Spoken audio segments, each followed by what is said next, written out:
never said this was a healthy cake. Just because it has carrots in it doesn't make it healthy. But whatever you want to tell yourself to sleep at night, I'm not here to judge.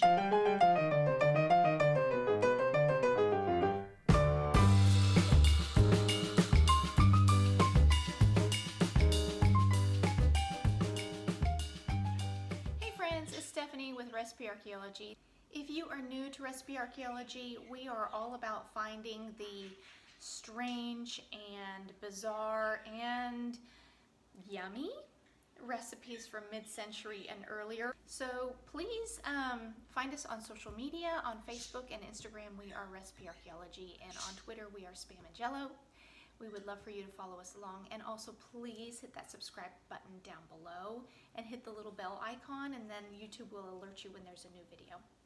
Thanks for joining us for this social distance tea time segment.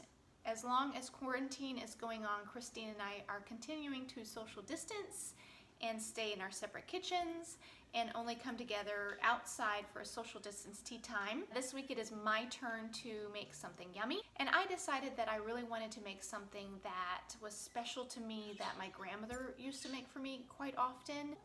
Today I'm making carrot cake, and there's tons of great carrot cake recipes out there. The recipe that I'm using today is from Southern Living. My grandmother with us was a Southern lady, so I think it's appropriate. So I will put the link to the recipe down below from Southern Living, and you can make that if you wish. It is very delicious, and let's make it. And it calls for 3 9-inch cake pans. That's what these are. And actually these are my grandmother's cake pans. They are from her kitchen. These are probably the cake pans she used to make me this carrot cake when I was little.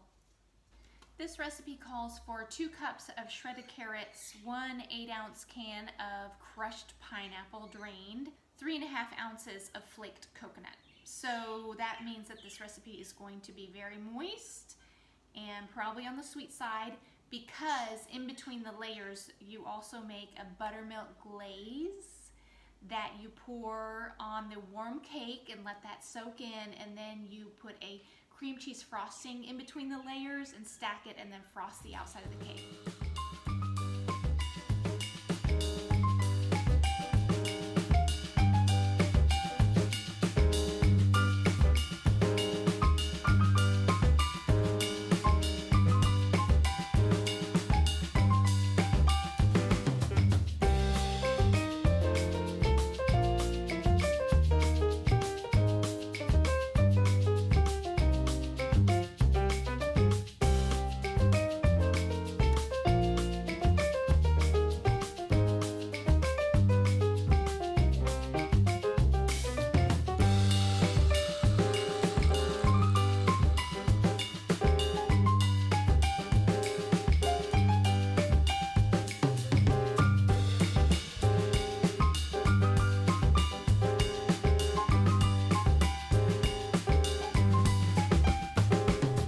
Hi guys. Hey friends! Hi. Welcome back to Social Distance Tea Time. Yeah. Oh, how are you? Yeah, I'm all right. How are you? I'm okay. I go in and out of like stages of rage at society, and then it swings the other way to ambivalence. Right. Because you do get angry. Oh. You get angry at people being mean and Yeah. vindictive and hateful Yeah. and discourteous. And Yeah. my mom always said, speaking of almost Mother's Day, Yeah. my mom always said that my rights end where your rights begin. Mm. I always thought that was very like, okay, Mom. Yeah. But now I really Appreciate that. really appreciate that sentiment. On that note, Let's talk about what we're eating today. what are we eating? What's going on today? My grandmother used to make me carrot cake for my birthday. So I thought, oh, carrot cake sounds good. Yeah, it does. Not only is there a lot of sugar in the batter, there's a buttermilk glaze that you pour over the hot cake. Shut up. that is so delicious, and I used our golden syrup in it instead of corn syrup. Nice. So it has sugar and corn syrup and buttermilk. But you use the golden instead But I of the used corn? golden. And so you pour that over the hot cake and let that soak in. And then you have this cream cheese frosting, which I reduced the sugar in the cream cheese frosting by half because it was so much sugar. So it's like sugar on sugar on sugar. Well, and plus, the carrot and the pineapple and the coconut make it a healthy choice. Because those are things that go into smoothies, right? Right. Oh! What was that? Oh, a twig fell from the tree. Would you like to cut the cake? Yes, since it's yes, your yes. cake? Let me cut the cake. Which is very different than cutting the cheese. Oh, wow. Well, that happens in my house a lot. Oh, well, boys, man. How are you doing? I'm good. I'm good. Oh, that. stop it. Right? That's a full cake. That looks so good. Oh, look how adorbs this Oh is. my gosh. Oh, everybody should be doing this. And you know what? You It doesn't should. have to, you don't have to have a fancy setup. No. You're just outside. Bring your tea out. You could do it with, you know what? You could do it with your with some cookies. Cheers to our moms. Cheers to Mom. Cheers. Cheers to Mom. Cheers to Catherine and Liz. And Liz. That's something good that has come out of this 7th level of hell called quarantine. Quarantine. Is that people are making like a concerted effort to stay connected, whereas in normal times, like would they be doing the grandma baking class with Sandra? You know, like probably not. Because it's sitting right beside me. Let's try our cake. And I need something other than green tea in my life. I know. Let's try our Stinking cake. green tea. Making me all healthy and crap. Well, this will counteract that. All right, here I go. Cheers. Oh, that's good. That's yummy. Holy. And it's not as sweet as it is very sweet, not as sweet as I thought it was going to be. This cake is incredible. This cake is awesome. It's yummy. It's really yummy. We watched the new Jerry Seinfeld Oh, okay. special on Netflix. We started it. When he did the bit about the front, like the swiping, did you see that part? Did you get to that part yet? He equates, I don't know if it's white women or if it's just like affluent women or whatever that are on Instagram or Facebook or anything like that to 14th century French kings. Okay. Like, I will swipe. I will continue to swipe. Oh, I'll totally like that. Okay, I'm going to finish. I'm going to finish it. It was pretty funny. So speaking of comedy stuff, we watched all 3 episodes of Middleditch and Schwartz. So good. Did you watch it? So we've only watched the first one. Oh my word. I don't know if the other 2 are as good as the first one, but the first one they knocks it freaking out of the park. They led off with their strongest episode. Okay, you friends at home on Netflix, you got to watch. You have to watch it. If you like, okay, so and it has to. If you like to laugh, right, and you like improvisational comedy. Yeah. Yeah, you have to understand it's all made up on the spot. On the spot. That's so it's not going to make a lot of sense. The fact that it goes for an hour and it's only the 2 of them and they're playing every single character and they're making in it the all scenario, up. Making it all up and keeping it straight. Okay, I have another show that you need to watch. What? Have you watched Unorthodox?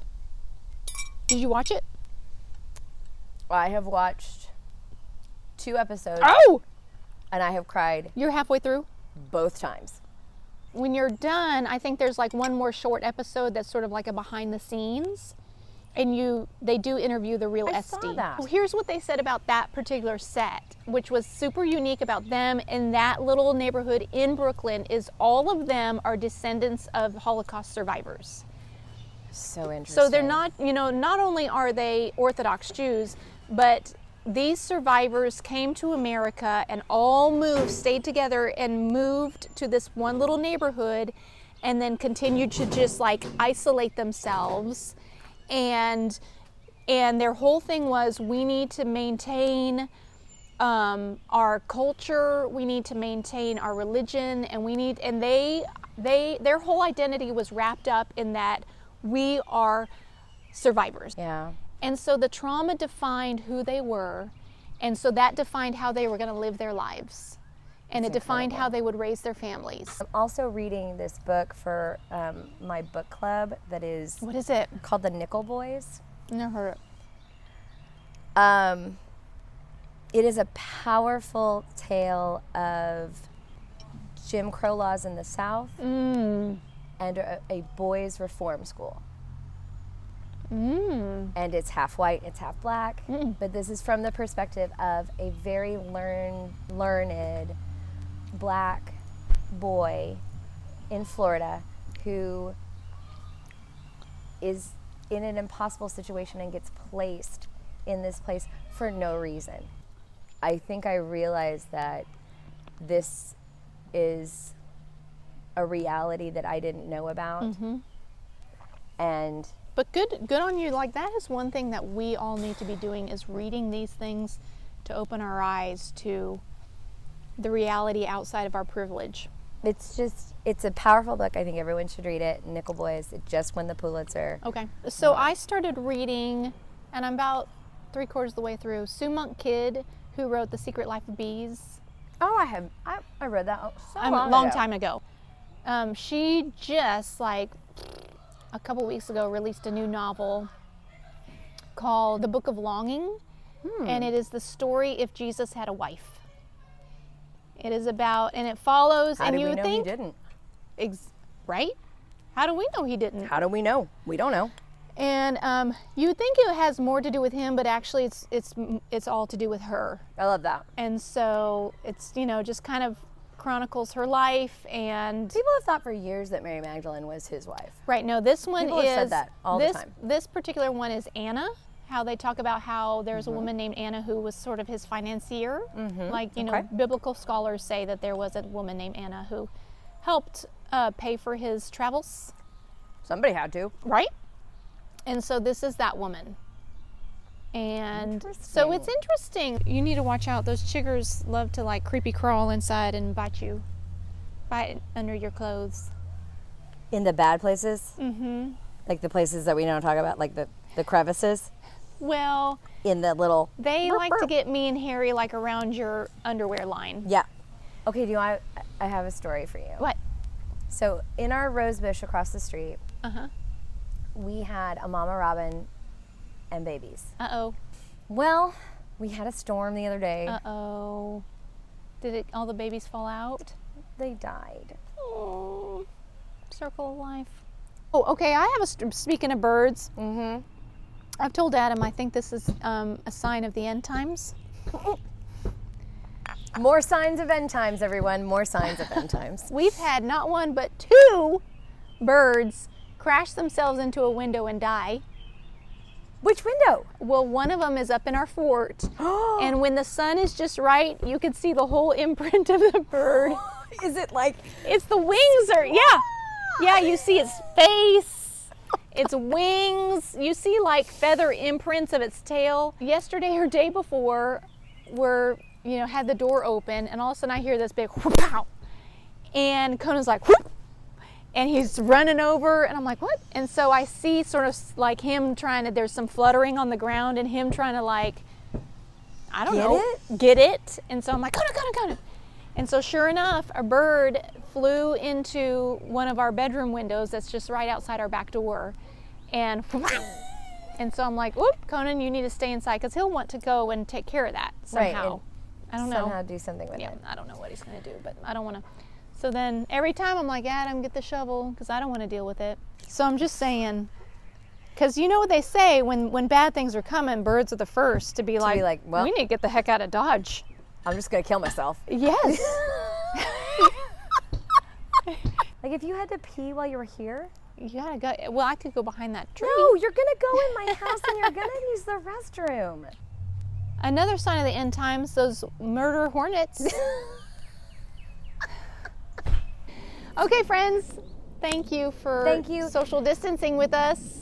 Happy Mother's Day. I know it already happened, but happy Mother's Day Yeah. again. Celebrate your moms, celebrate their recipes and their fun things that they did. Celebrate grandmas, celebrate anyone who is Mother a figures. mother figure in your life. Make this carrot cake. You will not be disappointed. Don't forget to keep social distancing. Yes, please stay safe. Stay safe. Be We love smart. Listen to experts, not your neighbor Larry. you. Don't listen to Larry. Don't listen to him. Listen to Dr. Fauci. All right. All right. Bye. Bye. Listen to Dr. Fauci, my boyfriend. He's the best.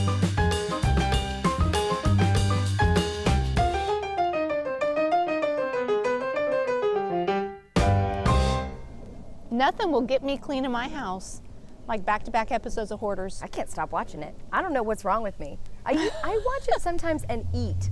What does that say about me?